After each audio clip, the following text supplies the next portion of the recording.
Hello guys, meron akong pwedeng mai-recommend sa inyo na sandwich na pwede nyong imerienda pagka may time kayo, pag nagutom kayo.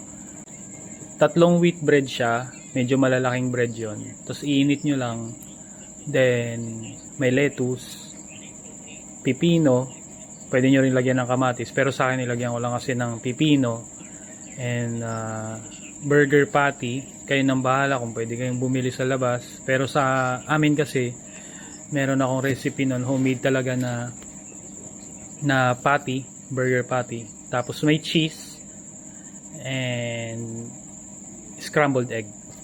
So tignan nyo na lang dito sa sa next clip.